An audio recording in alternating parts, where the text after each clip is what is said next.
আজকে আমরা কি করব বাবা? ঢেঁড়স ভর্তা করবো। প্রথমে ঢেঁড়সগুলো কি করব? ধুয়ে নিতে হবে, তাহলে বিট কাটতে পারে। হ্যাঁ, ভালো করে ধুয়ে নিতে হবে। তোরাই বিটতে হ্যাঁ, ভালো করে ধুয়ে তারপর কি করতে হবে? খাইতে হবে ভাত। তারপর এটাকে কি করতে হবে? সিদ্ধ করতে হবে একটু। একটু একটু লবণ পানিতে সিদ্ধ করতে হবে।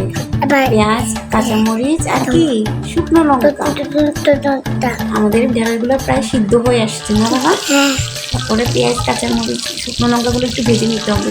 আবার গ্রিন এটা বাকি গ্রিন চিলি, রেড চিলি, পেঁয়াজটা ভাজতে হবে না। গ্রিন চিলি, রেড চিলি একটু সরষের তেলে ভেজে নিতে হবে। এবার হয়ে যাচ্ছে বাপ। ঢেঁড়সগুলোকে একটু কেটে নিতে হবে। তাতে তাহলে বাড়তিছে কিউব করে কেটে নিতে হবে।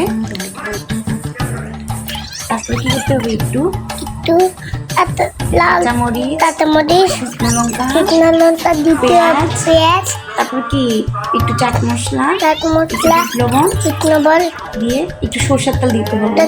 দিতে হবে। আমরা এটা কি কোম্পানির সরষের তেল ইউজ করছি? একমি।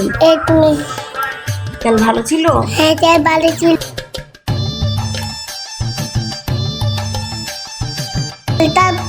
আমি তো দেখো এখন আমরা কি করতেছি, সবগুলো একসাথে মিক্স করতেছি। একটু ধনিয়া পাতা দিলে ভালো হইতো, ধনিয়া পাতা ছিল না।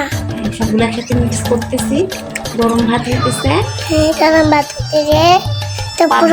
পাবদা মাছ হয়ে যাচ্ছে ভাত ভর্তা ভাত হয়ে যাচ্ছে, অনেক মজা।